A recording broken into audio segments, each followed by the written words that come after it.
Now approaching the conclusion of our 23rd year of service to the worldwide amateur radio community, we are This Week in Amateur Radio, your all-amateur radio and technology news magazine and bulletin service of the air.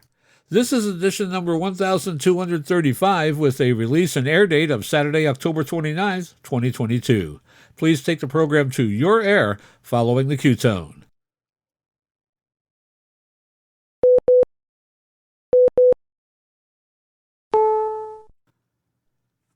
It is time for another excursion around the ionosphere to see what is happening in amateur radio and the wider world of communications. Now coming to the conclusion of our 23rd year of service to the amateur radio community all around the world, we are This Week in Amateur Radio, North America's premier amateur radio and technology news magazine and bulletin service of the air. Here are the stories for release around the earth as we come to air with edition number 1235 of This Week in Amateur Radio. A major cyclone hits Bangladesh and amateurs are providing backup communications. The founder of the Southgate Amateur Radio News Service has become a silent key. Activity and awards increase at 222 MegaHertz and 1296 MegaHertz. We will have all the details. A student radio contact with the International Space Station inspires a community recovering from Hurricane Ian. Last week's HARP experiment incorporated input from the amateur radio community. We will have all of that information for you. In FCC action this week, the Commission is leveraging the 12 gigahertz band to help close what it calls the digital divide, and it proposes rules to prevent fake emergency alerts from getting issued by hackers. A new postage stamp commemorates World War II cryptographers. A new section manager is appointed in the Wyoming section. We will introduce you. And, as many amateurs know, radio frequency interference can arise from multiple sources. We'll have the story of a rather unique source of RFI on board a ship in this week's report. These headline stories will come to you in a moment along with this week's special features. We'll visit with Bruce Page, KK5DO, and get an update from AMSAT and what's new with all of those amateur satellites in orbit. Our technology reporter, Leo Laporte, W6TWT, talks about how much power it takes to perform a single Google search, and he will update us on the state of the current chip shortage. Australia's own Arnold Benshoff, VK6FLAB, will talk about the sedentary myth of amateur radio. Our own amateur radio historian, Bill Continelli, W2XOI, returns with another edition of the Ancient Amateur Archives. This week, Bill will introduce you to Frank Conrad, who, under the call sign 8XK, made radio history. And he will talk about the beginnings of radio broadcasting and the role amateur radio played in it. Our tower climbing and antenna master, Greg Stoddard, KF9MP, will talk about how to stay safe climbing commercial towers utilizing lockout-tagout. That's all straight ahead as North America's premier amateur radio and technology news magazine and bulletin service, This Week in Amateur Radio, takes to the air right now. Reporting from our headquarters studio here in beautiful downtown Albany, New York, where our whole front area is covered in leaves, I'm George, W2XBS. And reporting this week from the ham shack of K2MST in the Museum of Science and Technology in Syracuse, New York, I'm Chris Perrine, KB2FAF. And reporting from our news bureau in Rochester, New York, along the southern shore of Lake Ontario, and where Halloween is just around the corner, I'm Dave Wilson, WA2HOY. And reporting from our news bureau just outside Albany, New York, in the Geek Cave studios, I'm Rich Lawrence, KB2MOB. And reporting from our amateur radio station in the Catskill Mountains of upstate New York, where the nights are cold and frosty, yet the days are sunny and pleasant, and the song of the chainsaw is heard throughout our land. I'm Don Hulick, K2ATJ. Reporting from the outskirts of the capital of New York State, this is Bob, W3BOO. Boo Radio. Boo Radio. Perfect for Halloween. And reporting from our Troy, New York News Bureau, where we're all still raking, I'm Eric, KD2RJX. And reporting from our news bureau in Fayetteville, Arkansas, where we've settled into the calm before the storm this autumn, but it can't last, I'm Will Rogers, K5WLR. And now with our lead story, here is Chris Perrine, KB2 FAF. As we come to air this week, a deadly cyclone had enveloped parts of Bangladesh, where the death toll continued to rise, according to reports from the Reuters news service and other news sources. According to Al Jazeera, the cyclone barreled in from the Bay of Bengal with winds gusting up to 88 kilometers per hour and a storm surge of about 3 meters that flooded low-lying coastal areas. Mass evacuations preceded the arrival of Cyclone Citrang, and while there are not yet any published reports offering details of amateur radio assistance, we have learned informally that some stations in the country were attempting to help via VHF radio as power was lost. We will keep an eye on this developing story as we await details from the International Amateur Radio Union and other organizations and have a complete report next week. Some of you may be familiar with the Southgate Amateur Radio News website. If you listen regularly to This Week in Amateur Radio, you may know that Southgate is one of our major news sources for the program. We are sad to report the passing of our colleague, Richard Brunton, G4TUT. Richard died at age 77 as a result of a fall that happened on October 21st. The call sign may not seem familiar to you, but for decades Richard was editor of the Southgate Amateur Radio News website, which has a significant international following. Each and every day, Richard would search the world's ham radio and technology resources, seeking out stories of interest and publishing them. Beyond the straight news items and specialist sections of his site, Richard encouraged non-commercial podcasts and blogs to promote ham radio opinion and stimulate debate on the essential subjects of the day. He also compiled the CQ Serenade weekly program, which was broadcast throughout Europe on shortwaveradio.de and other public-facing media. Richard himself was an intensely private man who had no close family, but he reached thousands of friends daily through his website. Amateur radio has lost a statesman and a stalwart whose dedication to amateur radio was valued by amateurs around the world. As we come to air this week, the Southgate News site has vanished off the internet. We are in touch with other amateurs who were involved with the Southgate News and hope to be able to bring you an update on a site relaunch soon. Garth Crow, WY7GC, was appointed as the new ARRL Wyoming Section Manager on October 12, 2022. He replaced Rick Brenninger, N1TEK, who announced he was stepping down following the Rocky Mountain Division Convention held in early October. Brenninger served as the Wyoming Section Manager since April 2019. ARRL Field Services Manager Mike Walters, W8ZY, officially appointed Crow after consultation with Rocky Mountain Division Director Jeff Ryan, K0RM. Crow previously served as Wyoming Section Manager from 2009 until 2015. He will now serve for the remaining portion of Brenninger's term, which runs through March 31, 2023. Nominating petitions for the next Wyoming Section Manager term of office, beginning April 1, 2023, are due at ARRL headquarters no later than December 9, 2022. Visit Section Manager terms and nomination information on the ARRL website for more details. The Wyoming section is part of the ARRL Rocky Mountain Division, which includes Colorado, New Mexico, and Utah. You are listening to North America's premier news and information service for the amateur radio hobbyist. We are This Week in Amateur Radio.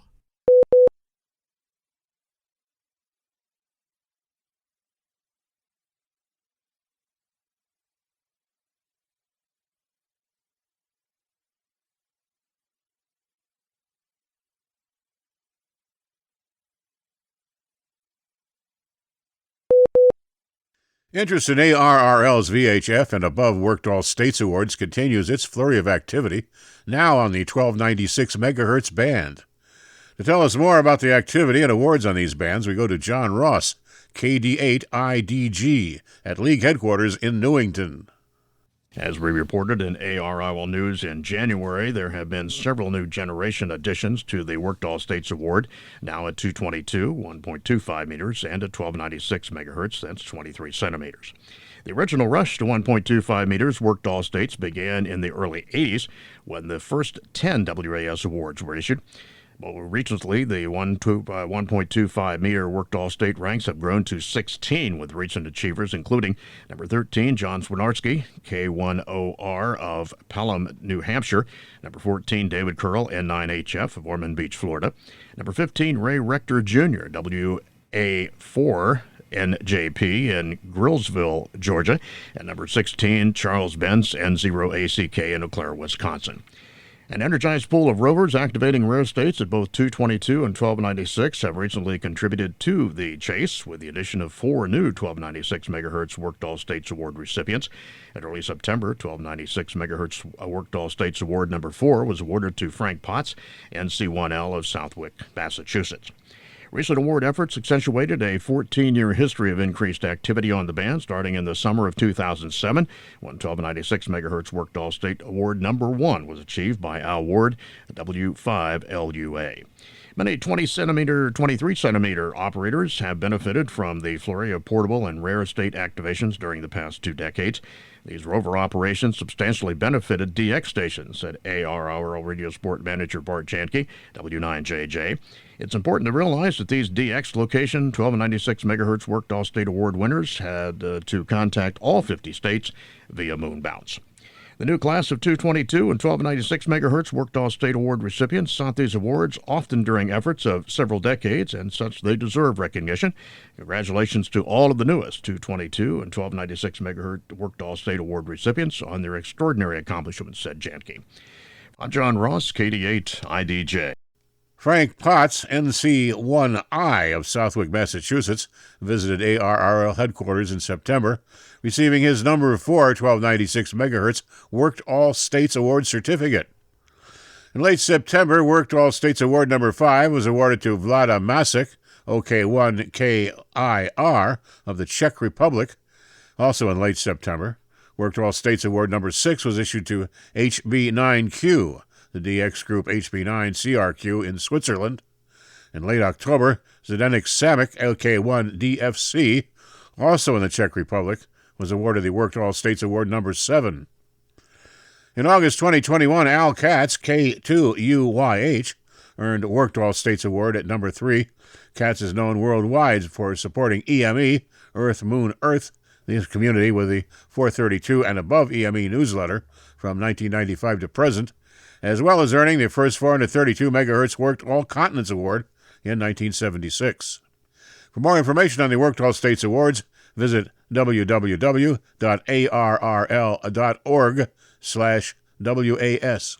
The International Telecommunication Union has announced that the 2023 World Radio Communication Conference will be held on November 20th through December 15th, 2023, in Dubai, United Arab Emirates. World radio conferences are held every 3 to 4 years, at which time delegates from around the world review and, as needed, revise the International Telecommunications Union radio regulations, which provide an international framework for regulation of the RF spectrum and the orbits of communication satellites. The radio regulations include the basic structure of the amateur radio service, including frequency allocations and license requirements. The ARRL and International Amateur Radio Union are always involved in pre-conference deliberations and send observers to the conferences. Students from the Canterbury School in Fort Myers, Florida were able to spend a few minutes on Monday, October 24, 2022, talking with astronaut Josh Casada, KI-5CRH, on board the International Space Station using ham radio. John Ross, KD8IDJ, has more. The radio contact, arranged by the Amateur Radio on the International Space Station program, ARIS, provided hope for a community devastated by Hurricane Ian. School officials estimated that 30% of the school's faculty, staff, and families were left homeless after the hurricane passed through their area. The contact was made just after 1:30 p.m. Eastern Daylight Time, and students were able to ask astronaut Quesada questions ranging from, is the sun brighter in outer space, to what's your favorite meal? The contact lasted just over 10 minutes when ISS was over the Caribbean Sea. Members of the Fort Myers Amateur Radio Club, an ARRL Special Service Club, supported the school by providing students with technical instruction and radio equipment. The club's call sign, W4LX, was used to operate the ground station that established and maintained the contact with the ISS. The school used the Kenwood TS-2000 transceiver for the event, and several students at the school built a satellite tracking antenna system capable of locking onto and tracking a satellite while in range to receive the ISS signal. An Arts News release released that students were preparing for the big day. They saw the first pictures of Hurricane Ian, as seen from ISS, bearing down on the coast of Florida. Evacuations were ordered in advance of that catastrophic storm and winds and storm surges, which eventually affected many of the homes and students, faculty, and staff. In the wake of this destruction, it was uncertain whether the ARIS contact could occur. However, if only for a moment of reprieve from their loss and destruction, the entire Canterbury school community, including the school's staff, faculty, and amateur radio operators, students, and students' families, decided to pull together to support the ARIS contact and thereby renew their sense of hope and inspiration in human space exploration. I'm John Ross, KD8 IDJ. Here is a sample of what the contact sounded like on the air. November Alpha 1, Sierra Sierra. Whiskey 4, Lima X-ray for scheduled ARIS contact, over.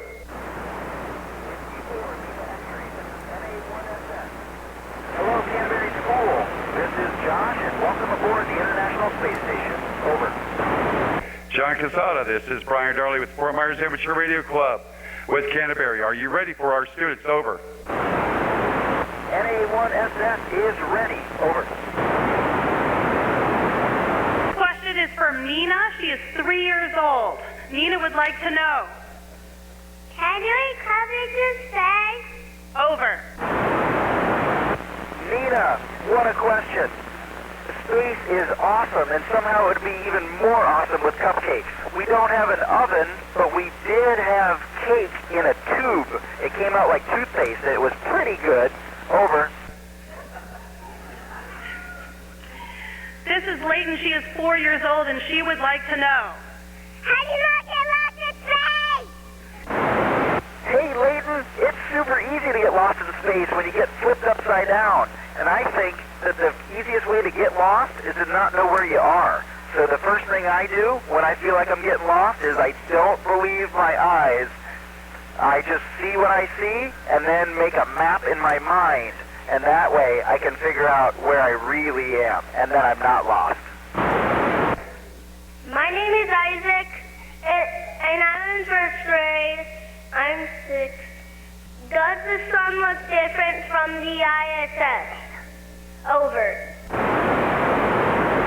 Hey, Isaac, we are above the atmosphere up here, so I have noticed that the sun even seems brighter up here. Every so often I'll float by a window and I'll catch a glimpse of the sun, even sometimes on accident, and it is really, really bright. Over. The Fort Myers Amateur Radio Club website has a link to the video of their entire contact with the ISS. Following an intense 10-day period of experiments that were to be concluded by Friday, October 28th, scientists at the High Frequency Active Auroral Research Program plan to be studying their results along with observations from participating amateur radio operators. Hams had been invited to monitor daily transmissions that included HF ocean scatter, interactions between satellites and the ionosphere, moon bounce, and an unprecedented attempt to bounce a signal off of Jupiter. The scientists were also exploring possible reasons behind the airglow phenomenon, known as strong thermal emissions velocity enhancement, or by the acronym STEVE, and testing whether radio transmissions could be used to measure the interiors of near-Earth asteroids. The program manager, Jessica Matthews, called the research the most diverse to ever take place at the Alaska facility and contained the highest number of experiments to date. She said researchers were relying on citizen scientists around the world. The research was funded by a $9.3 million grant from the National Science Foundation. Participating hams were able to file their reports electronically to the lab, making them eligible for QSL cards. You're listening to This Week in Amateur Radio, available worldwide as a podcast from our web at www.twiar.net.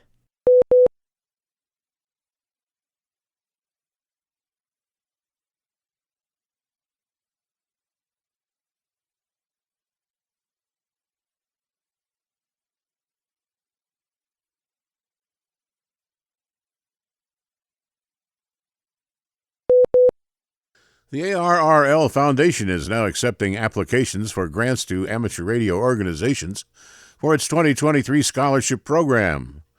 John Ross, KD8IDJ, is here with more details on the program in this report filed from League headquarters. The grants program awards limited funding to organizations for eligible amateur radio-related projects and initiatives, particularly those with a focus on educating, licensing, and supporting amateur radio activities. Youth-based projects and initiatives are especially encouraged. The ARRL Foundation Grants Program accepts proposals in a cyclical model 3 times a year in February, June, and October. Proposals for the October grant period are being accepted now through October 31st. Awardees will be notified approximately 1 month after the closing of each cycle. And the ARRL Foundation Scholarship Program will award more than 100 scholarships to deserving radio amateurs pursuing higher education. Individual scholarships range from $500 to $25,000, and all applicants must be an active FCC licensed amateur radio operator and submit a completed online application by noon on January 4th, 2023. Active foreign amateur radio operators are eligible for the Amateur Radio Digital Communication Scholarships. The ARRL Foundation Scholarship Committee will review all applicants for eligibility and award decisions. Scholarship recipients will be notified in May of 2023 via USPS and email, and awards are mailed directly to recipient schools. Additional information and a link to the application process can be found at www.arrl/scholarship-program. I'm John Ross, KD8IDJ. For the 2023 scholarships, the ARRL Foundation will be utilizing the same scholarship management platform that was used for the 2022 scholarships. Transcripts and additional requirements must be submitted with the application and are not emailed separately. A number of scholarships required additional documents, such as a letter of recommendation from a sitting officer of an ARRL-affiliated club. Applications without accompanying transcripts and additional required documents, if applicable, will not be considered. The ARRL Foundation administers programs to support the amateur radio community and was established in 1973 by ARRL. Once again, the link for the Foundation Scholarship is www.arrl.org/scholarship-program. Sending messages the old-fashioned way by postal service just got even more traditional for letter writers and bill payers in the United States. A new postage stamp has been issued honoring women of the United States military who handled messages in a much less straightforward way. They were the cryptologists of World War II, the backbone of an operation that contributed in a big way to the Allied victory. The stamp was formally released on Tuesday, October 18th, at a ceremony in Maryland. The stamp is a tribute to the more than 11,000 women who worked tirelessly with the traffic of intercepted enemy messages that were sent encoded. Like so many others in the military at that time, they were sworn to secrecy about their roles. The stamp's design features a recruitment poster seeking the participation of these women who were known as WAVES, an acronym for Women Accepted for Volunteer Emergency Service. In announcing the new stamps, the U.S. Postal Service called the women STEM pioneers, adding that they opened the door for women in the military and have helped shape information security efforts for future generations. The huge dish at the Arecibo Observatory was destroyed by the telescope's collapse in 2020. The National Science Foundation has decided not to rebuild the iconic radio telescope at the Arecibo Observatory in Puerto Rico, instead winding down current scientific projects there and converting the facility to an educational center to serve as a hub for STEM education and outreach. In an announcement in mid-October, the National Science Foundation said it was soliciting proposals to manage the education, research, and outreach elements of the new center. The announcement also specified that the solicitation does not include rebuilding the 305-meter telescope or operational support for current scientific infrastructure, such as the 12-meter radio telescope or LIDAR facility. According to Angel Vasquez, WP3R, the head of the telescope's operation at Arecibo, all current scientific work at the facility will end on September 30th, 2023. Yahoo UK News reports that Russian troops currently invading Ukraine usually use ERA cryptophones, which require a functioning 3G or 4G network to be in place. But by destroying many of the mobile phone masts around them, they've rather shot themselves in the foot and have been forced to switch to insecure communications. The report cites the investigative work of Bellingcat, an open-source investigative journalism organisation, which specialises in uncovering information on events such as the Salisbury poisonings and the situation in Syria by analysing large data sets.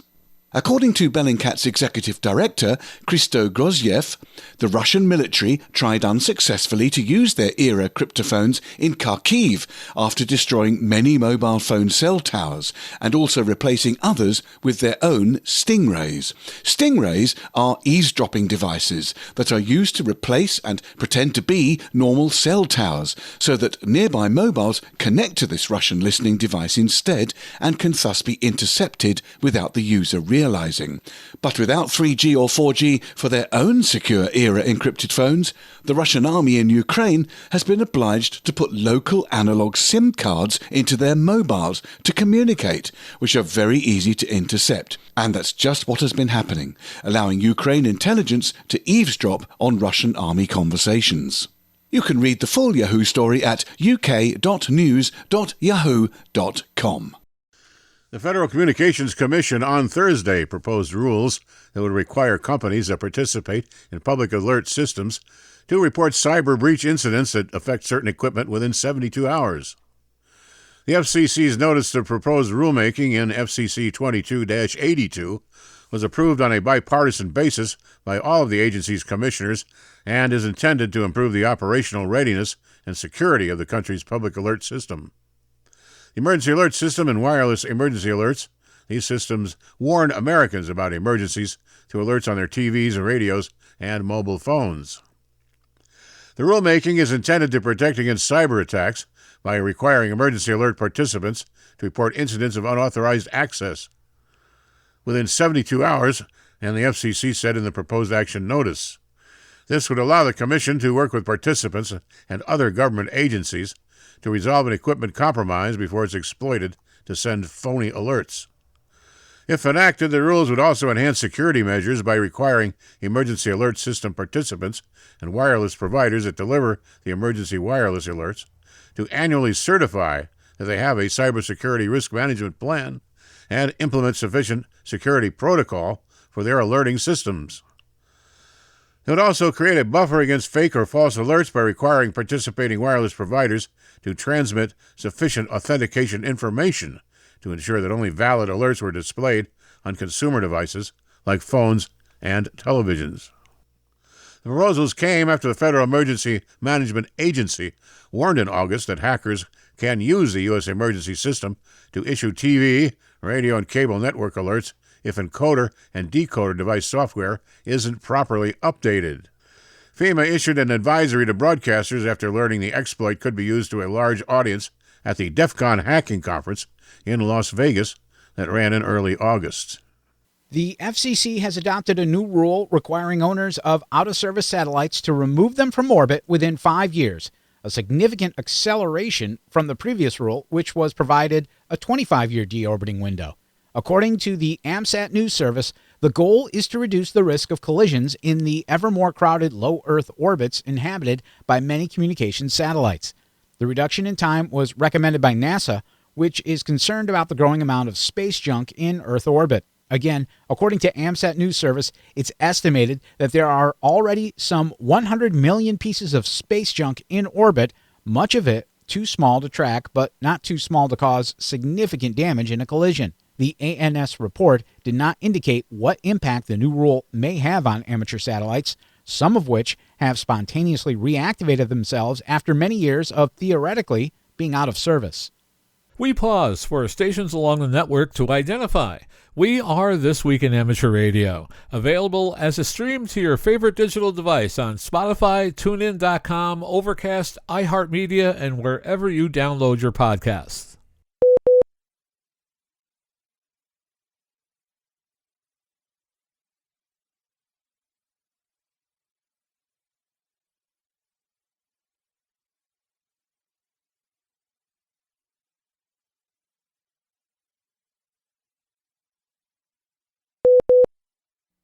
And now with the latest technology news and commentary from Petaluma, California. This Week in Amateur Radio is proud to present Leo Laporte.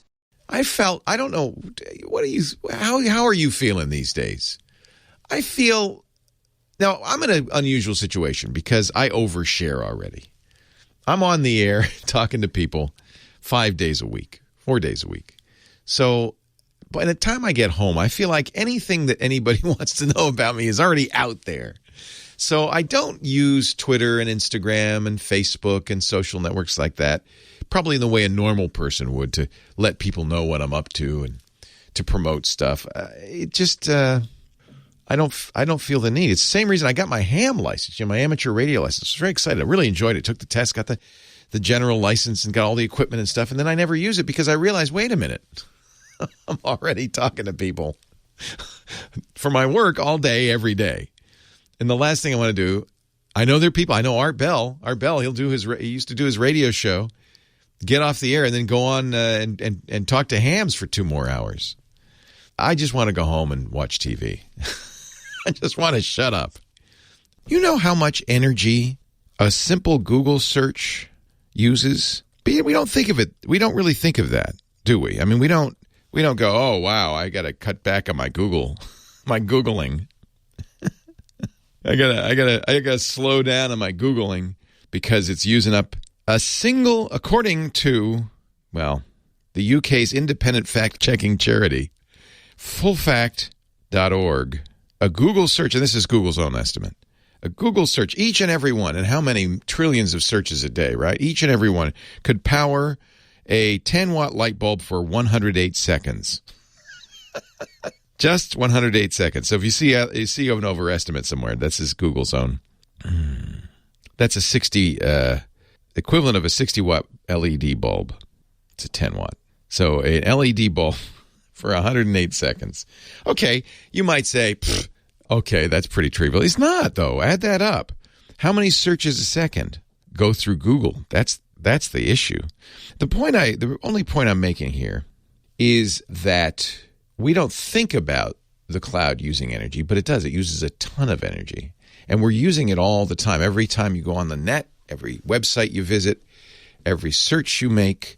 When you go, to Google and you type in a search term, it's as if these machines are going, think about what it's got to go through. Billions and billions of bytes of data looking for that one little thing. Who won the Super Bowl in 2019, you go, and it spins up energy. And these companies, Google, Microsoft, Amazon, Apple, because of this, when they build their big network operation centers, which are just giant buildings, giant tilt-up buildings with thousands of computers inside. They're called rack mount because they don't stand on a desk. They sit in a rack and they're lined up. They're rack mount computers, thousands of them, row upon row of blinky lights, all connected by wires. And it's not just the computers. Those things use energy. They heat up. Oh, they heat up. That's another problem. You got to have a lot of air conditioning in there to keep imagine if you put 10,000 computers in a small, in a 10,000 square foot space, how hot it would get in there. So you've got to have giant air conditioning. So a lot of power used up by these network operations centers. And then, and not to mention all the switches and all the networking stuff. And then, you got to pay for that power. So companies tend to build their network operations centers in places where power is cheap and cooling is available, which often means near hydroelectric facilities. Up in Oregon where it's cooler and they have cheap power.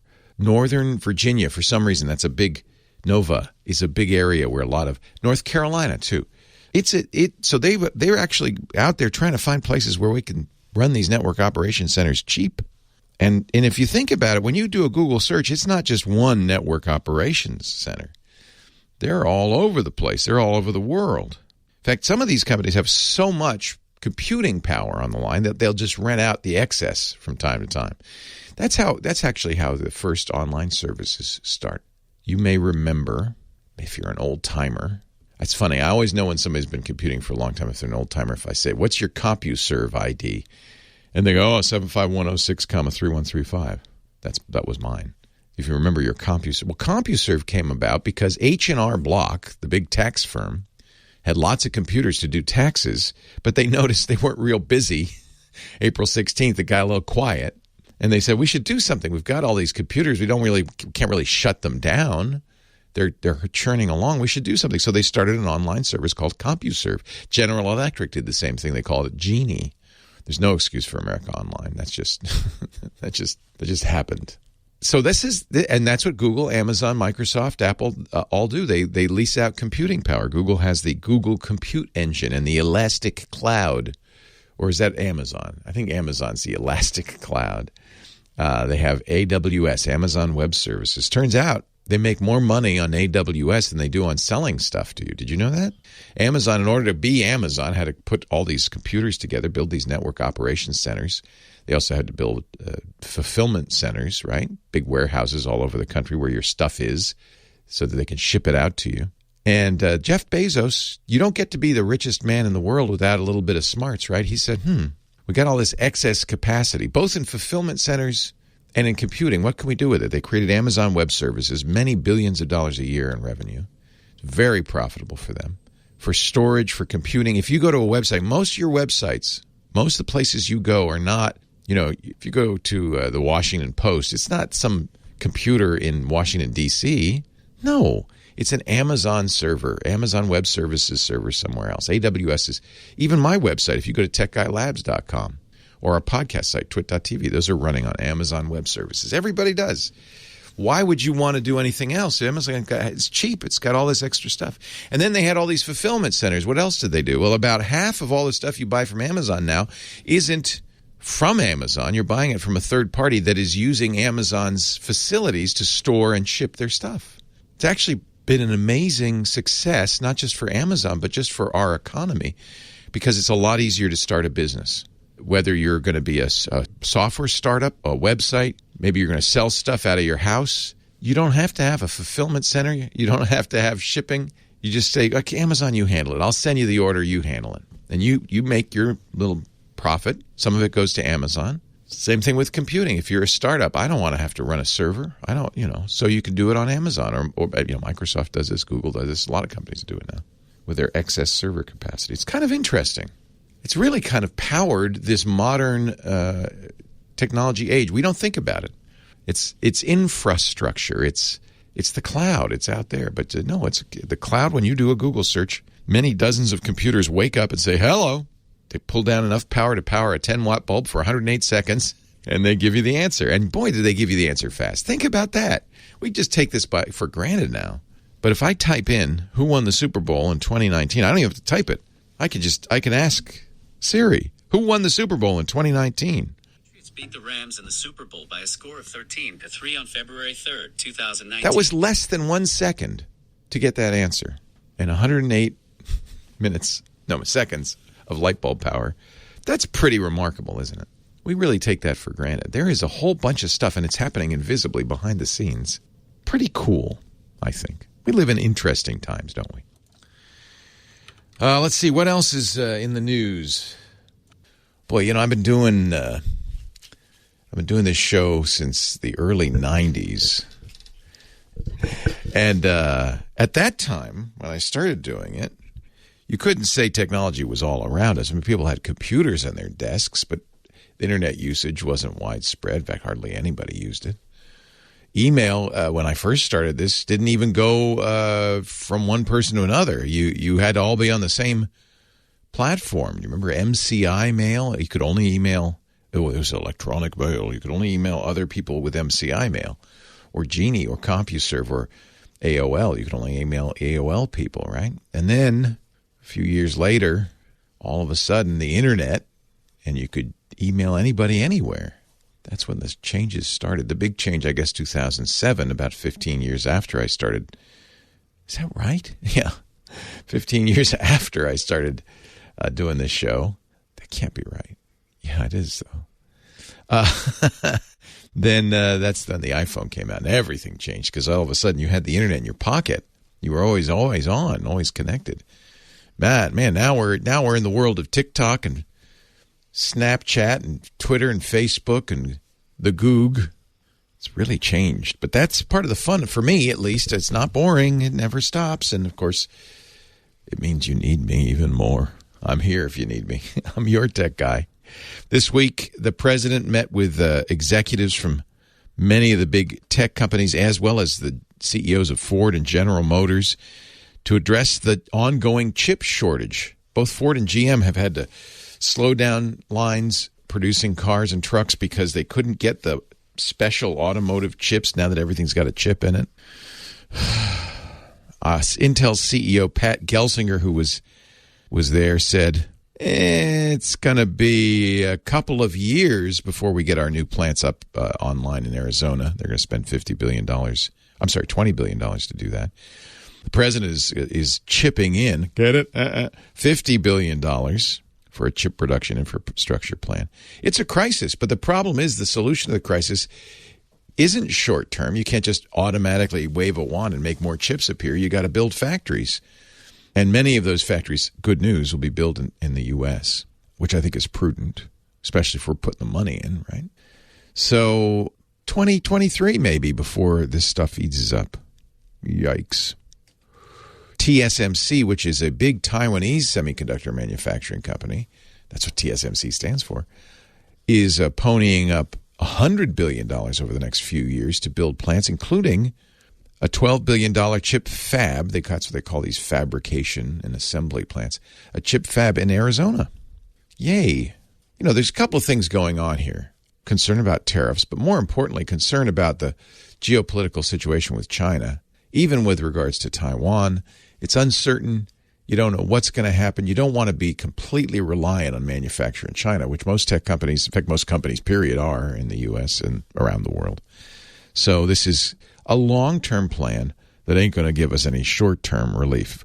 It's not just COVID, by the way. It's natural disasters. There have been a number of fires, 3 as far as I remember, in chip factories, which have really reduced production.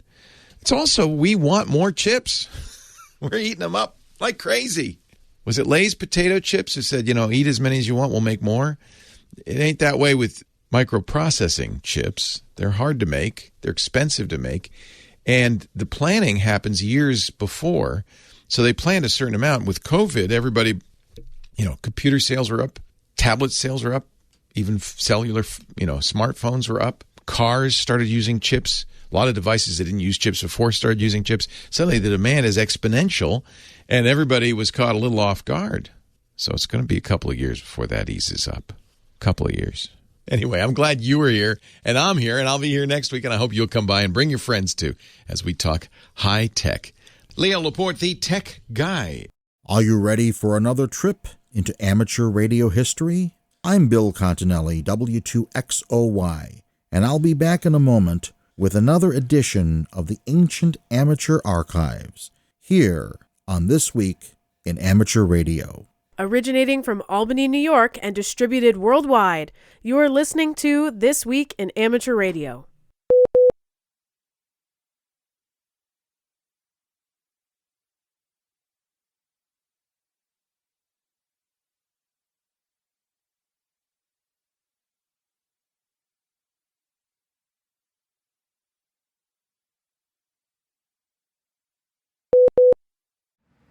And now, with this week's edition of the Ancient Amateur Archives, here's Bill Continelli, W2XOY.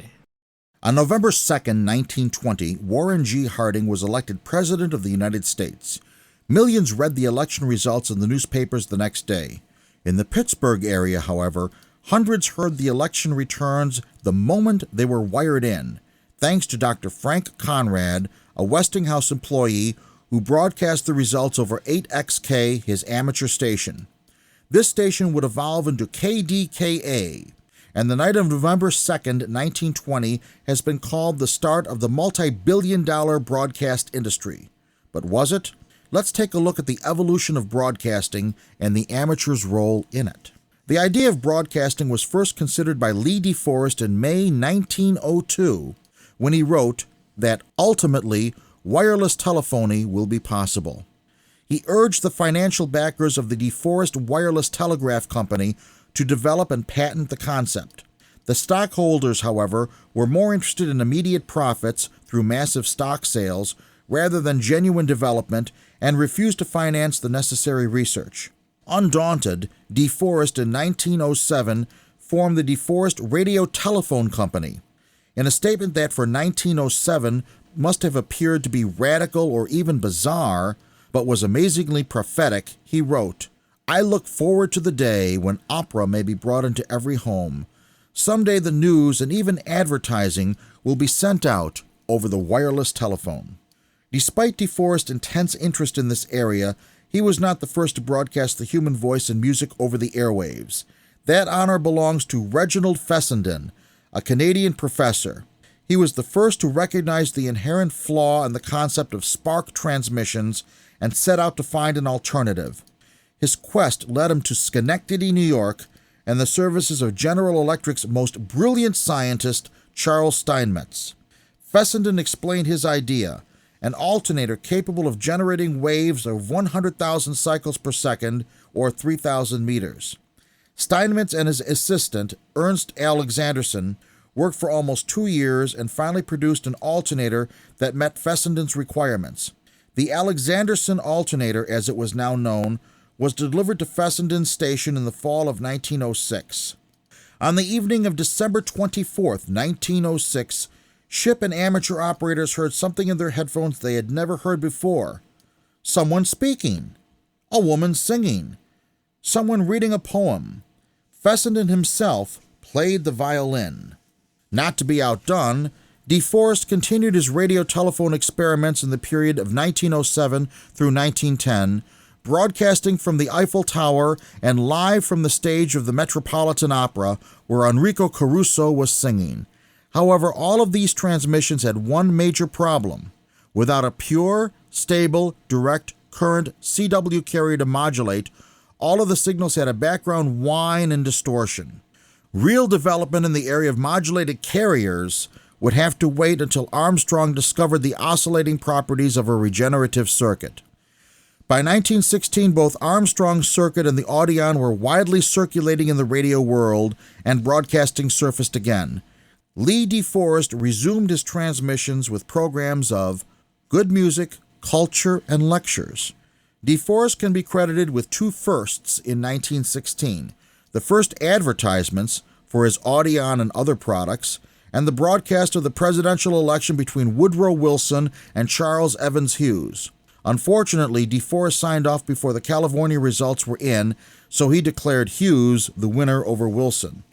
Also in 1916, amateur station 2ZK broadcast 1 hour of music each night. David Sarnoff, who had manned his station during the Titanic disaster, also got into the act. He wrote a memo to his employers at American Marconi suggesting a radio music box, which would become a household utility. He went on to describe his vision of radio broadcasting and then turned to finances.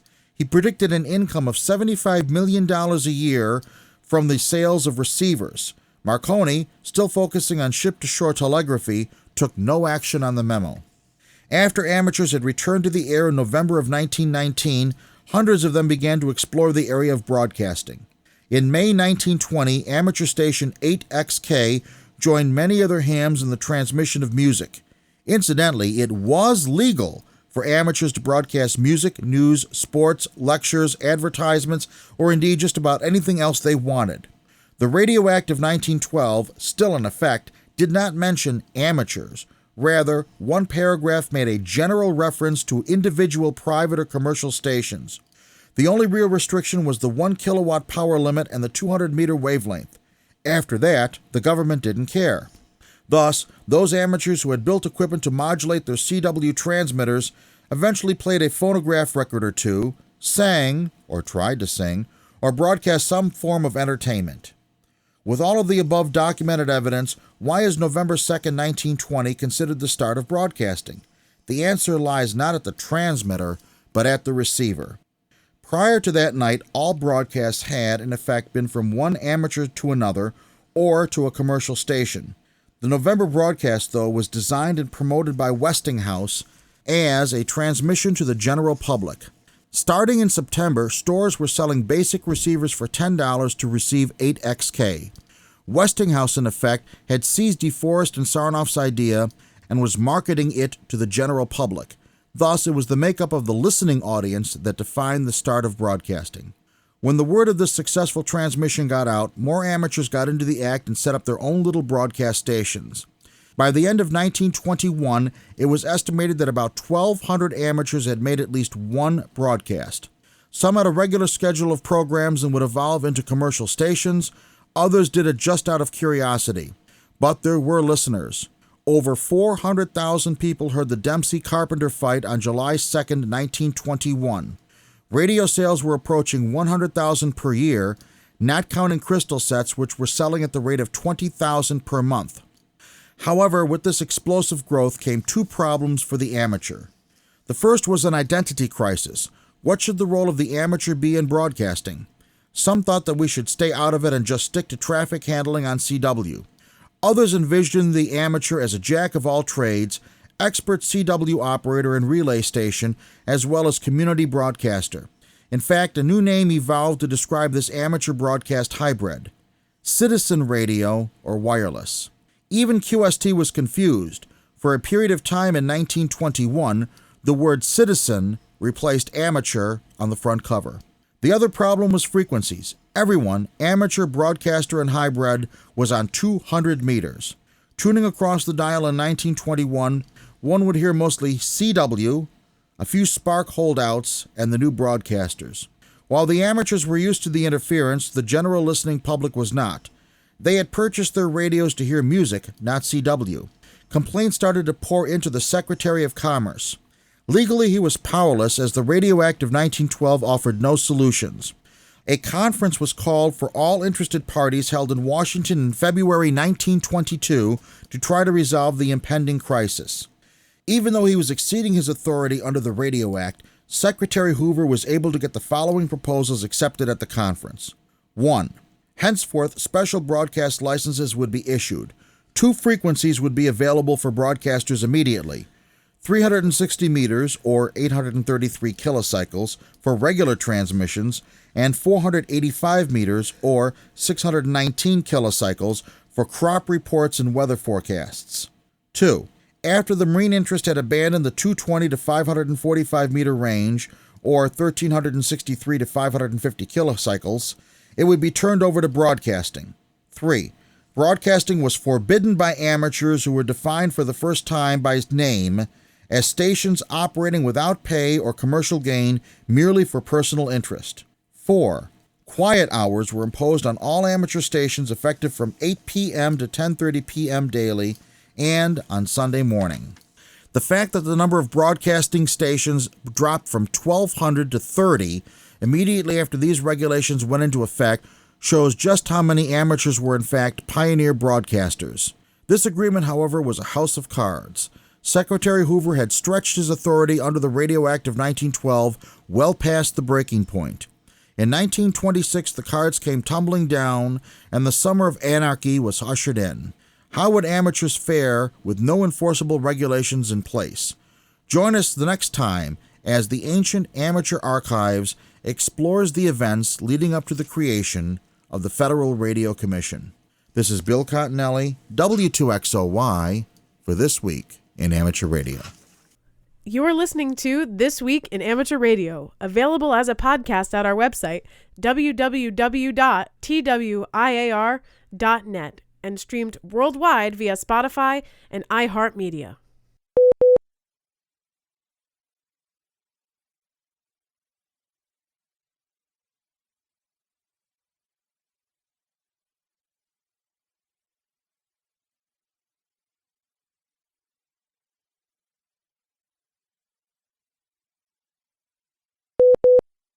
The Federal Communications Commission announced this week that it is opening a new window for applications under its Honors Engineer program. The one-year developmental program may lead to a term or permanent appointment. The Commission is accepting applications from recent graduates with an engineering degree and current students graduating in December of 2022. Among the duties included in the job description is training to perform propagation analysis of terrestrial, satellite, and/or airborne systems, or evaluating the emissions characteristics of various transmitters to validate the coexistence with neighboring systems. Projects may also involve various computer software engineering and scientific applications. An FCC news release describes that honors engineers will work alongside senior staffs on projects including developing technical rules and policy approaches to enable the U.S. to introduce new communications technologies and services such as 5G, 6G, advanced Wi-Fi, the Internet of Things, next-generation TV broadcasting, and new broadband satellite systems, facilitating wireless and wireline broadband service deployment throughout the nation, including to rural and underserved areas, identifying technologies to improve access to communication services for all Americans, especially those with disabilities, enabling public safety and homeland security agencies as well as various enterprises within various market sectors such as healthcare, energy, education, and transportation to introduce new communication technologies and developing policies that encourage innovation and investment in and transition to new communication technologies, devices, and services that will support job creation and economic growth. Engineers are deployed throughout the FCC and from space innovation to new broadcast standards to 6G and beyond. The FCC's policy portfolio is filled with interesting and challenging engineering work, said FCC Chairwoman Jessica Rosenworcel. Our Honors Engineer program is a unique opportunity for the newest engineers to work closely with experienced professionals in this field to ensure that the FCC is best prepared to face the challenges of next-generation communication networks. The announcement will close once 175 applications have been received or on December 2nd, 2022, whichever occurs first. Visit USA Jobs for the complete position summary and to apply at www.usajobs.gov. The third summer camp program for young radio amateurs from the Americas has been scheduled for July 16th through the 21st, 2023 at Carleton University in Ottawa, Ontario, Canada. According to the Youth on the Air organization, a team from the Radio Amateurs of Canada will serve as the local host for the camp. The previous two camps were held at the National Voice of America Museum of Broadcasting in Ohio. Online applications will be accepted starting December 1st from amateurs aged 15 through 25 residing in North, Central, or South America. A maximum of 30 campers will be accepted. Priority will be given to first-time applicants and those living outside the United States. Returning campers will serve as leaders during the camp. The Youth on the Air organization encourages potential campers from outside Canada to start now on the process of obtaining a passport and any visas that may be necessary. More information is available on the Youth on the Air website or from Camp Director Neil Rapp, WB9VPG. Here is this week's AMSAT report from Bruce Page, KK5DO. We have learned from the FO99 command team and JAMSAT that the satellite should be operational for the next month as it remains in full sunlight. The Digitalker, though, will be turned off during this time. And there is an informative AMSAT story in this week's ARRL letter outlining tracking for the Artemis 1 moon mission using welcome beacons. All of the details on that story at the arrl.org/letter website. During the recent AMSAT UK Space Colloquium held on October 8th, AMSAT announced that the Fast Scan ham television unit for the ISS is repaired and on the way to Houston for testing. The flight date is dependent on testing. Ham TV has been inoperative since April 2018. It had been active since April 2014, having been launched to the ISS in 2013. It was returned to Earth for diagnosis and repair in late 2018. The ARIS Ham TV transmitter is capable of downlinking DVB-S digital video of ARIS contacts and other activities on board the ISS to amateur ground stations in the 2.3 GHz amateur band. In radio sport contesting this week, on October 27th, the RSGB 80-meter Autumn Series, SSB, that's phone. On October 28th, the Zombie Shuffle, that's CW. On October 29th, the CQ Worldwide DX SSB contest, that is phone. On November 1st, there are 3 offerings. The Worldwide Sideband Activity Contest is phone. The QCX Challenge, that's CW. And the Silent Key Memorial Contest, that is also CW. November 2nd, the VHF UHF FT8 Activity Contest on FT8. November 2nd is the UKE ICC 80-meter contest. That's on phone. November 3rd and 4th, the Walk for the Bacon QRP contest. That's CW. And on November 3rd, the NRAU 10-meter activity contest. That's CW phone and digital. Also on November 3rd, the SKCC Sprint Europe. That is CW. And some upcoming section, state, and division conventions. On October 29th, the Copa Fest, hosting the ARRL Arizona Convention. That's in Maricopa, Arizona. On November 5th and 6th, the Stone Mountain Ham Fest, hosting the ARRL Georgia Section Convention. That's in Lawrenceville, Georgia. November 12th, the Montgomery ARC Ham Fest, hosting the ARRL Alabama State Convention. That's in Montgomery, Alabama. November 12th, also, the Rock Hill Ham Fest, hosting the ARRL South Carolina Section Convention. That's in Rock Hill, South Carolina. And on December 9th and 10th, the Tampa Bay Ham Fest, hosting the ARRL West Central Florida Section Convention. That's in Plant City, Florida. It's time for the weekly propagation forecast report, brought to us each week by Tad Cook, K7RA, in Seattle, Washington, who reports that not much happened on the sun over the past few days from the point of view of a terrestrial observer. Overall activity was low. Of note, though, the co-rotating interaction region hit Earth's magnetic field on October 22nd, sparking a G1-class geomagnetic storm and bright auroras around the Arctic Circle. Earth's magnetic field calmed down, and active sunspot regions began to sink beyond the southwestern edge of the solar disk, while others emerged in the northeast. Although helioseismic maps revealed interesting activity on the sun's far side, this will likely end before it emerges on the eastern edge of the solar disk. So, sunspot activity seems listless. Average daily sunspot numbers went from 57.3 to 58.4, while solar flux went from 119.6 to 113.2. On Thursday, the day after the reporting week ended, the sunspot number was 72, over 13 points above the previous 7-day average. Perhaps this is a promising sign. So looking ahead, the predicted solar flux will be 125 on October 28th to November 3rd, 112 on November 4th and 5th, 118 on November 6th through the 9th, 115 on November 10th through the 12th, 112 on November 13th and 14th, and 110 on November 15th. The rise in solar flux in the first week of November to 160 presented in the previous 2 editions of this forecast is gone from the current prediction, but this coming week's forecast is more optimistic for the near term.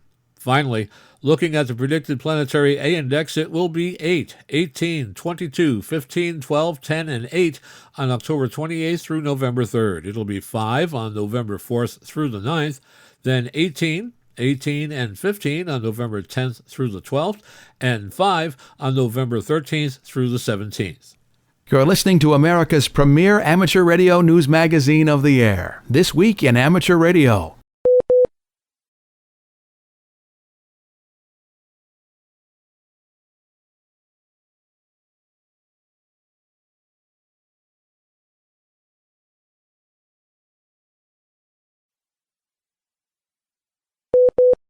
Foundations of Amateur Radio. When people think about and discuss my chosen hobby, amateur radio, there's often a perception that it's old men sitting behind a radio tapping on a Morse key, making beeping noises, surrounded by all manner of imposing equipment stacked thick and high in a tiny room that soon becomes too stifling to spend much time in. While such scenes might exist, often reinforced by old photos and messy radio shacks, any self-respecting amateur will tell you that plenty of time is spent outside the shack dealing with antennas, coax and earthing systems, combined with pouring concrete, building, erecting and climbing towers, and myriad of other physical activity.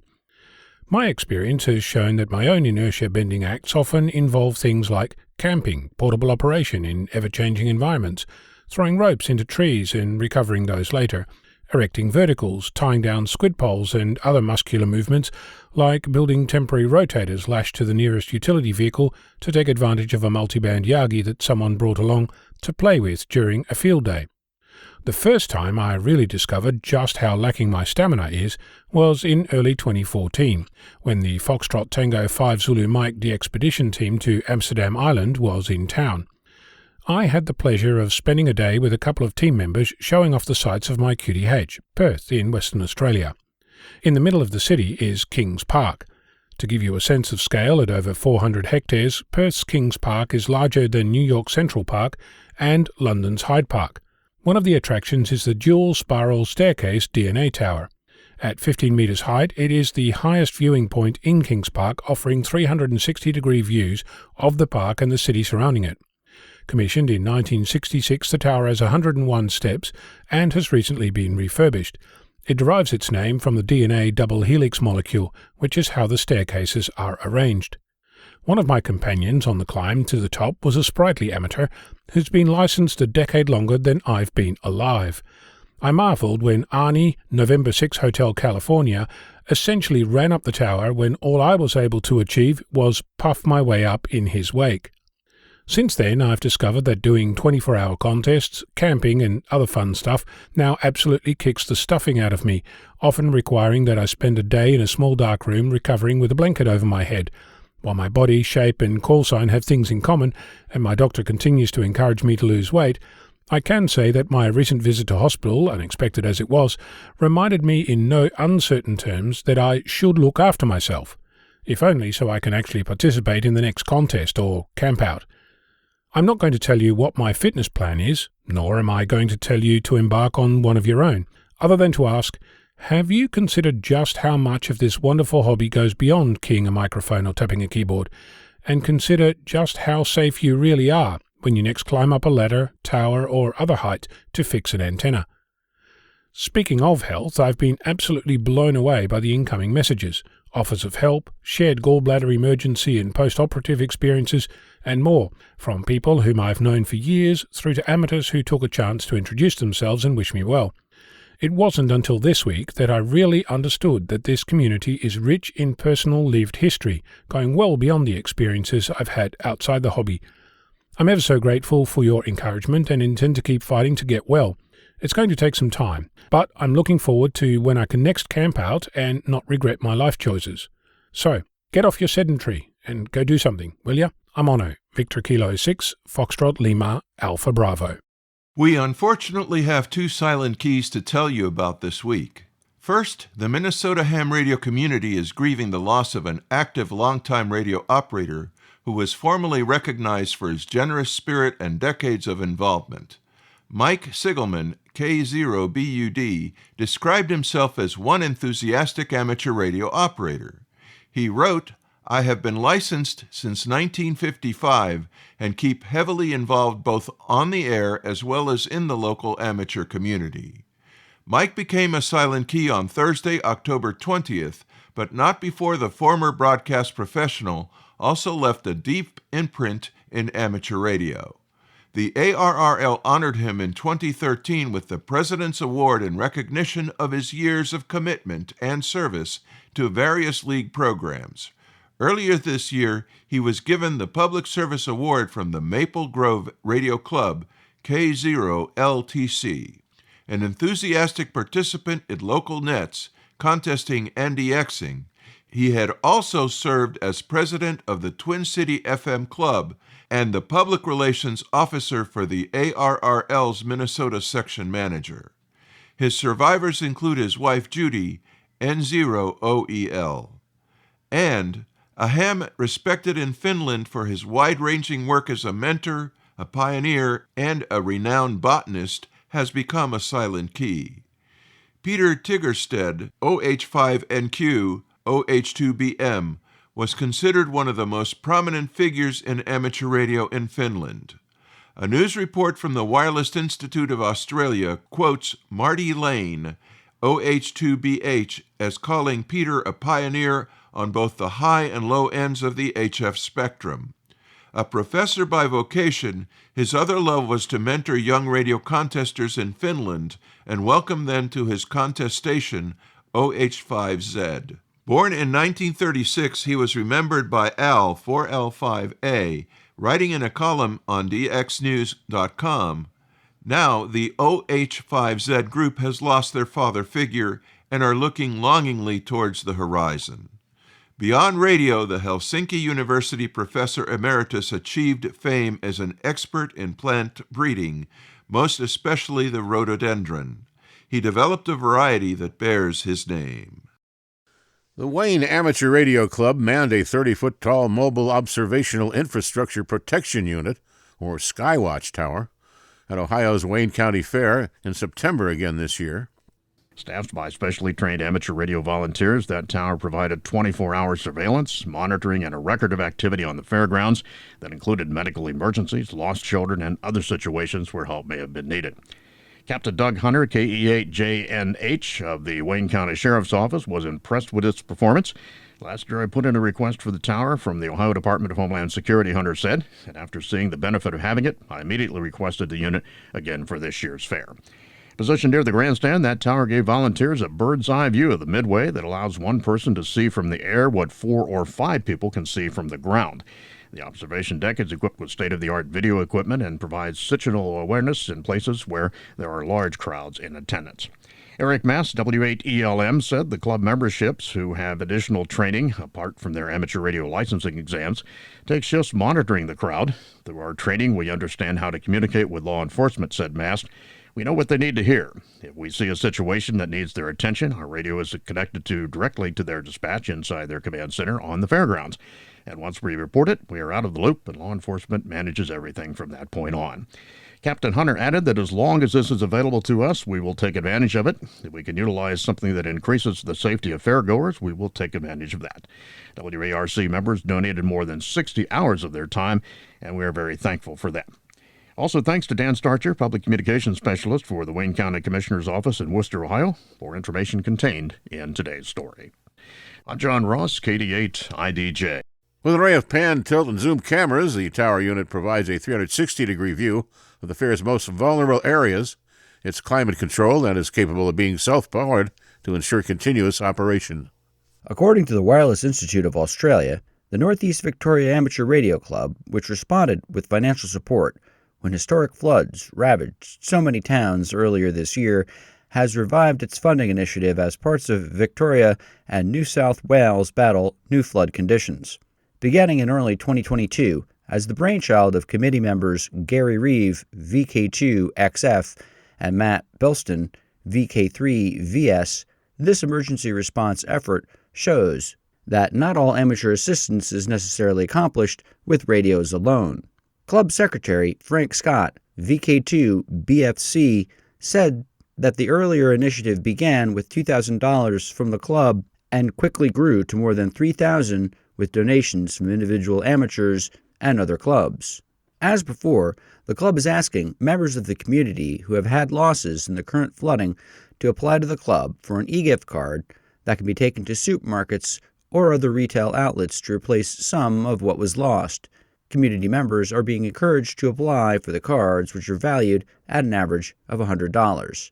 He said that the club is also prepared to work directly with hams who lost equipment or towers in the flood to help them replace what is needed and reestablish their stations. Because many hams also belong to local emergency services, the club saw this as an extension of its public service mission. Frank said that after seeing the destruction from the latest wave of floodwater, club members decided that the most appropriate response was to conduct their assistance program once again. Frank said further, as we say, when floods happen, we rise above them as a ham community. You are listening to North America's premier news and information service for the amateur radio hobbyist. We are This Week in Amateur Radio.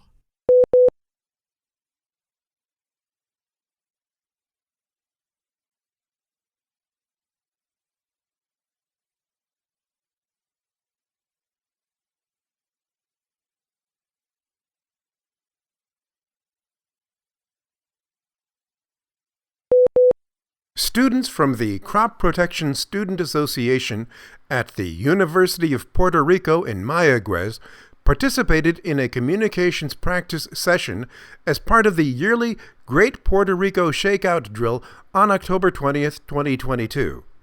International ShakeOut Day draws millions of people worldwide to participate in earthquake drills at work, school, or home.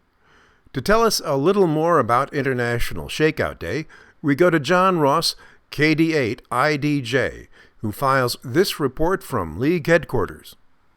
ARRL Puerto Rico Section Assistant Manager Leda Rios, WP4RBK, presented a conference entitled Radio Services and the Great Shakeout, which provided service and hands-on activities about how to use different personal radio services in the event of an earthquake. Staff members and students learned about the amateur radio service and several other radio services as well. Participants had the opportunity to talk with several amateurs using simplex frequencies and repeaters. Many were interested in learning more about radio communications, and the event answered questions about how amateur radio can assist during emergencies when other means of communications fail. I'm John Ross, KD8IDJ. The drill was attended by students and staff members. Information on how to obtain an amateur radio license and where to obtain radio equipment was also available. The Andrew Johnson Amateur Radio Club in Greenville, Tennessee, recently received 2 grants to help promote growth and understanding of amateur radio. Andrew Johnson Amateur Radio Club Secretary and Treasurer Larry Whiteside, KN4MVH, said the club received a $500 grant from their local Walmart distribution center. Dennis Holt, ND4DWH, works for the center and is involved with Walmart's Volunteerism Always Pays program. Walmart provides grants to eligible organizations where their employees volunteer. The grant was used to purchase amateur radio books for the Greene County Public Library. We were unable to update the library with current and used books about amateur radio, including licensing and equipment, said Whiteside. The second AJRC grant of $5,570 was from the ARRL Foundation Club Grant Program, funded by Amateur Radio Digital Communications. That grant, said Whiteside, will help create a science, technology, engineering, math, or STEM class for Greene County youth from 8 to 18 years old. The Youth STEM through the Amateur Radio Project is designed to help students expand their knowledge of amateur radio and get their technician class license.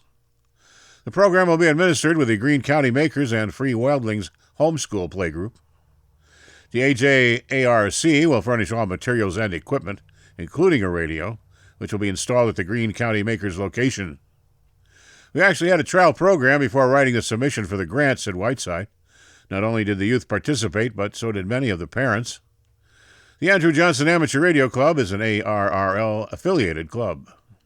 With a call sign of VU2CUW, 27-year-old amateur radio operator Sabrajit Singh Chabra will be in Antarctica as a member of the Indian Scientific Expedition to Antarctica on December 9th. He will be accompanying the team to either Bharati or Maitri stations in the White Continent. Sabrajit, who got his ham radio operating license in 2015, will be one of the youngest members of the contingent, and he is feeling happy and nervous at the same time, as it is his first international trip ever. He landed the opportunity while chatting with a customer, Bhagavati Prasad Samval, at his startup Hobbitivity. Bhagavati is also a radio operator with the call sign VU3BPZ and has already been on the expedition to Antarctica. Sabrajit also credits his father, an ex-serviceman and amateur radio operator, VU2CRS, for being his guiding light throughout his technical journey. Sabrajit, who was born in Ahmedabad and grew up in Delhi, worked in HF Signals in Hyderabad for 7 months and fell in love with the city. Hyderabad is sort of a hub for amateur radio activity, and I made a lot of close friends here. I am a foodie and still miss the taste of biryani, he said. He is on a contract with the National Center for Polar and Ocean Research at Goa, and this expedition is conducted by them every year. I had a walk-in interview with a panel of 11 scientists at the Ministry of Earth Sciences in Delhi, and I was selected. I had pre-Antarctic training in Ali, and I will be reporting to Goa on November 22nd and will go through 5 days of training. After this, we will be leaving for Cape Town in South Africa and then into Antarctica, shares Subrajit. 2 teams, research and logistics, will be part of the expedition. I will be in the logistics team. We are basically the support system to the research team. There are 2 radio operators on the team, and I've opted to be posted at the Bharati station, but the posting has been kept a surprise. I will be needed to take care of the VHF communications, as there are no cell coverage in Antarctica, and everything has to communicate via VHF radios that are basically handheld radios, he says. Sabrajet is also excited about conducting his own experiments in his leisure time, and he is taking HF radios, VHF radios, and other personal equipment along with him. He has a Kenwood dual-band radio, and it has capabilities of sending emails over the radio. I would like to work on propagation of high frequencies from Antarctica to India and other stations in my proximity. I am not sure of the success because the ham radio hobby is all about experimentation, shares Sabrajet, who has applied for a new call sign AT42I for this expedition. He did his bachelor's in electronics and communications at JMIT Rador and is also into 3D printing and designing and making his own 3D printers. He also makes CNC machines and is into web designing as well. I might go to the UK for my master's in robotics or drone technology after my expedition. I want to have my own makerspace one day, open it to the general public, and work on projects. I want to be remembered even after I'm gone, he concludes. Registration is now open for Nashua Area Radio Society's Fall 2022 Ham Boot Camp. The online event is scheduled for Saturday, November 5th, 2022, from 10 a.m. to 6 p.m. Eastern Daylight Time. There is no charge to attend the Ham Boot Camp, which entails a variety of informative presentations and activities related to amateur radio, and is geared toward new operators of any license class that wish to learn more about getting on the air. Additionally, Ham Boot Camp allows those thinking of becoming hams to see what the hobby is all about.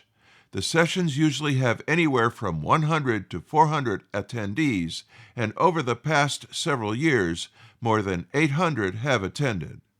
More information is available at the Nashua Area Radio Society's website. The Nashua Area Radio Society of New Hampshire is an ARRL Special Service Club. The Polish Amateur Radio Union, PZK, is conducting a memorial activation from the 1st to the 6th of November, asking amateurs to make contact with the station SP0SKM and provide the name and call sign of the silent key they wish to commemorate. Hams will be able to do this on 80, 40, and 20 meters using CW and SSB and locally on 2-meter FM. The PZK's editorial office is promoting this event, which is being called, in translation, Remembrance of Those Who Passed Away. The special event station operators will create an SK remembrance list based on SK stations noted in the log. Each radio contact is eligible for a certificate, which will be able to be downloaded later, commemorating the event and the silent key submitted. If a ham wishes to honor more than one silent key, it must be done on another day in a different QSO. The Polish organization's website says, "In this way, we will honor the memory of those we no longer hear on the amateur bands." Originating from Albany, New York, and distributed worldwide, you are listening to This Week in Amateur Radio.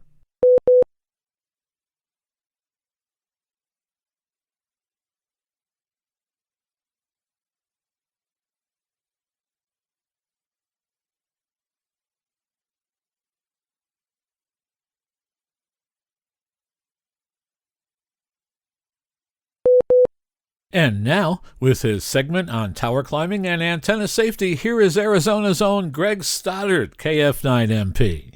When climbing on a commercial tower, we need to be aware of RF safety laws. Exposure has been the subject of debate lately, especially since the guidelines have been introduced into the amateur's vocabulary. There are certain requirements you need to be aware of. Some are required by law, and some are not. This all depends on the tower and how it is loaded with commercial services. For those of you who are not aware of the federally mandated safety guidelines, there's a general set of rules about working safely with sources of energy. Lockout, tagout is a phrase which refers to the use of safety devices to help prevent accidental injury to workers servicing equipment. On towers, lockout-tagout can include seals on breaker switches, inline coax switches, or other similar devices. I'm not going to refer to any specifics, but to good personal safety guidelines. If you are working on a shorter tower with perhaps a few paging systems, you need to consider exposure to RF as well as the risk of injury from contact with active antennas. When you are working on or near an antenna or its feed line, you must ensure that it is difficult or impossible for someone to turn on the transmitter while you are on the tower. If you are at 250 feet and your partner is on the ground, another person working in the transmitter shack could easily turn on the transmitter that is attached to your body. It is your responsibility to unplug the transmitter's power cord or remove the fuses, mark or lock the breaker so anyone else not involved in your work cannot accidentally turn on the injury-causing transmitter. Before you start working, make sure everyone in the area is aware of what should or should not be turned on, and install some sort of locking device. A cable tie is suitable as a lockout in many circumstances. I sometimes put cable ties through the holes in the prongs of a 115-volt plug to prevent it from being plugged in while I'm on the tower. If I'm working on a hard-wired system, I may remove the coax and cable tie it to something inside the cabinet, along with something like my car keys to prevent me from forgetting to reconnect the coax, as well as preventing it from getting turned on and cooking my fingers off. When working on a crowded tower, you may have to arrange to climb at pre-scheduled off-air times to minimize exposure to powerful RF fields. I will not climb near an active broadcast antenna and prefer to climb near active paging system antennas during off-peak times. This is another reason why I prefer to climb at night. The essence of lockout-tagout is to ensure that the system you are working on is at or very close to a zero potential energy state. Equally important is that the energy supply to the device is locked in a zero energy state by any reasonable means which would prevent a casual user from activating the device while you are working on it. Some simple methods of locking out a transmitter would include shutting off a breaker and locking it in the off position, removing fuses and locking the fuse box shut, switching off a breaker and using a hardware store breaker lock and tag to mark it out of service. For the home-based amateur, shutting off the power to the radios connected to the tower is a good beginning. Unplugging power cords or unhooking coax wires is another. Here's another good reason to have a ground crew. They can also become involved in lockout-tagout. Just remember to lower each device to a zero energy state before starting the climb. Sometimes this is not possible, but always plan for the safest climb. After doing it several times, it'll become second nature to you. There's a lot more on lockout-tagout than I have time to cover here, so if you're climbing for a living, be sure to review your employer's safety and exposure guidelines. Another place to look for information is the OSHA webpage or your state's electrical safety codes. Remember, you cannot tell if an antenna is transmitting just by looking at it. Direct contact with a transmitting antenna can leave you with an instantaneous and very painful burn. Getting a second-degree burn on the palm of your hand at 150 feet on a tower would ruin anyone's day. Also keep in mind that just because a transmitter is unplugged, it may still offer a small voltage difference between the tower and that antenna. It is impossible to attain the exact same ground potential between all the systems on a tower. So the risk of a shock while climbing will always be present. Just be careful when you touch antennas on towers. Remember, tower work at any height can easily become deadly. Clear, sober minds must be in charge. Money spent on books, videos, and climbing gear is well worth the investment. This is Greg Stoddard, KF9MP, reporting for This Week in Amateur Radio. The Federal Communications Commission this week voted to approve a notice of inquiry seeking comment on the current use of the 12.7 to 13.25 gigahertz band, as well as ways to encourage more efficient use of the band and whether it's suitable for mobile broadband services. The following can be attributed to Kathleen Burke, Policy Counsel at Public Knowledge, who said in a release, "We applaud Chairwoman Rosenworcel for her continued leadership in looking for new ways to share access to spectrum for vital telecommunication services like mobile broadband and Wi-Fi. Limited spectrum access is a clear barrier to closing the digital divide and ensuring that all Americans have access to the crucial telecommunication services we rely on to function in our society. Finding creative ways to provide more spectrum access is an important goal that we applaud the FCC for continuing to pursue. Because of the urgency in promoting competition in the mobile broadband and increasing unlicensed spectrum access generally, we urge the Commission to issue an order authorizing shared use in the lower 12 gigahertz band. Opening the lower 12 gigahertz in addition to the upper 12 gigahertz would potentially make over 1,000 megahertz of spectrum available for advanced services." Few people understand the value of the El Dorado County Neighborhood Radio Watch in California better than the members who have joined the group since it began in 2019. The Radio Watch's life-saving communication efforts using general mobile radio service equipment combines with those of the El Dorado County Amateur Radio Club to save lives, some even of their own members. This has been especially critical during wildfires and other disasters. The two organizations are now working together even more closely and more formally following the creation of a nonprofit corporation known as the Community Emergency Radio Association, or CERA. As a fundraising arm for the two radio groups, CERA is there to receive donations and apply for community safety grants, magnifying the life-saving potential of these local radio sentinels.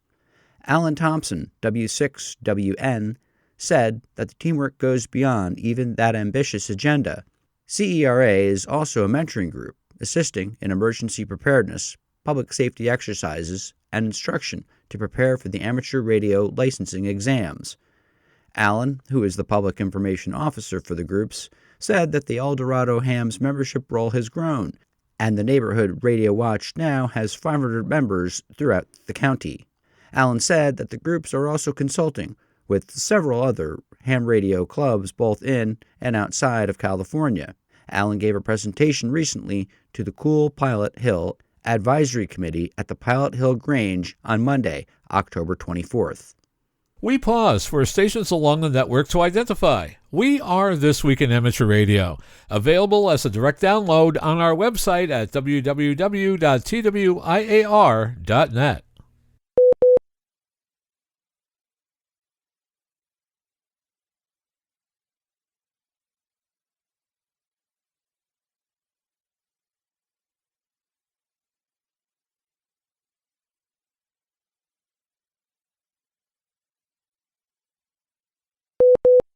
And finally this week, amateurs are always fighting the battle on radio frequency interference. One cause of RFI on ships is their refrigeration systems. Here with more details on this is Steve Richards, G4HPE. Practical Sailor magazine has featured an article by Darrell Nicholson about eliminating radio frequency interference from fridges on board vessels. He's a marine installer who says this is a common problem, and recently he came across another boat with a radio frequency issue coming from a frigga-boat refrigeration system. The boat was built with two Danfoss fridge compressors, but when one was replaced recently, the boat's single sideband radio whined when the new compressor was running. Darrell ran through the normal radio frequency isolation procedures, but he hasn't had much luck yet. It seems like radio frequency leakage might be a good topic to explore. What really works to solve it? What installation procedures are necessary? Whether you're a professional or an amateur, tracking down radio frequency problems can drive you round in loops. The manufacturer of the compressors, Danfoss, offers some guidance for tracking down and eliminating the annoying hiss that its equipment can generate on some radio frequencies. They recommend that if the noise source has several components, all of which may contribute to interference, separate each potential source to observe its effect. The vessel's battery is an effective trap for the electrical noise reaching the power connections from the noise source. To make effective use of that trap, they suggest connecting the noise source directly to the battery with the shortest length of wire possible. No other device should be connected to this run of wire. Twisting the power leads will reduce the ability of the power leads to act as an antenna. The most effective way to reduce emissions from the power leads is to use shielded cable. All accessories and control leads at the noise source should be examined. Reduce lengths to the minimum and twist and apply grounded shields as needed. It can be helpful to ground the negative power lead to the frame of the noise source. Look for a screw which can clamp a short copper strap from the negative power lead to the frame of the noise source. A filter could be applied to the main battery power supply leads close to the noise source. The current rating of this filter should be about twice the maximum current rating of the noise source. If little noise is radiated, a filter at the power connections of the affected equipment may be less costly. You can read the full article at www.practical-sailor.com. This Week in Amateur Radio is holding open auditions for news anchors for the weekly national worldwide amateur radio news service. If you have a good radio voice and can reliably read provided news copy, we are looking for you. This, of course, is an all-volunteer position. An amateur radio license is not required. You must have a high-quality microphone, headset mics are not used, and be familiar with audio editing software to record and edit your finished news stories before uploading.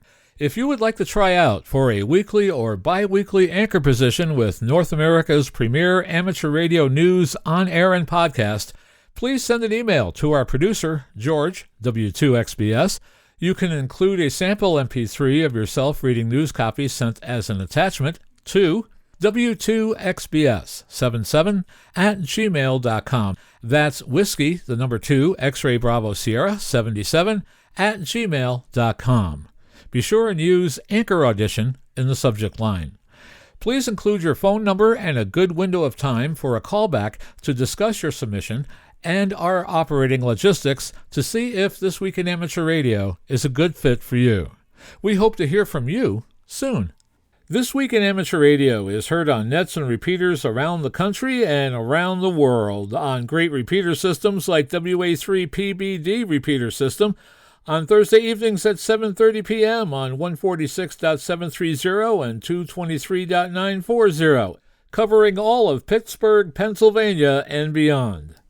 Many of the news and information items heard on this edition of This Week in Amateur Radio have been provided by the American Radio Relay League, the ARRL Audio News Service, and the ARRL Letter, the Southgate Amateur News Service, Steve Richards, G4 Hotel Papa Echo, and the Southgate Vibes News Service, AMSAT, the Radio Amateurs of Canada, the FCC, the Radio Society of Great Britain, and Ofcom, the South African Radio League, the International Amateur Radio Union, the Wireless Institute of Australia, and the Australian Communications and Media Authority, the New Zealand Association of Radio Transmitters, the Amateur Radio Newsline, the Rain Hamcast, Eric Guth, 4Z1UG and QSO Today, QRZ.com, the Tech Guy, Leo Laporte, the International Telecommunications Union, and various news sources on the Internet. With special thanks to all our weekly news sources and to you, our listeners, that wraps up this edition of This Week in Amateur Radio. If you would like to write to us, you can find everything you need, including archive editions of the news service, at our website at twiar.net. And now, for all of us at This Week in Amateur Radio headquarters and all our news team around the world, this is Will Rogers, K5WLR in Fayetteville, Arkansas, wishing you 73.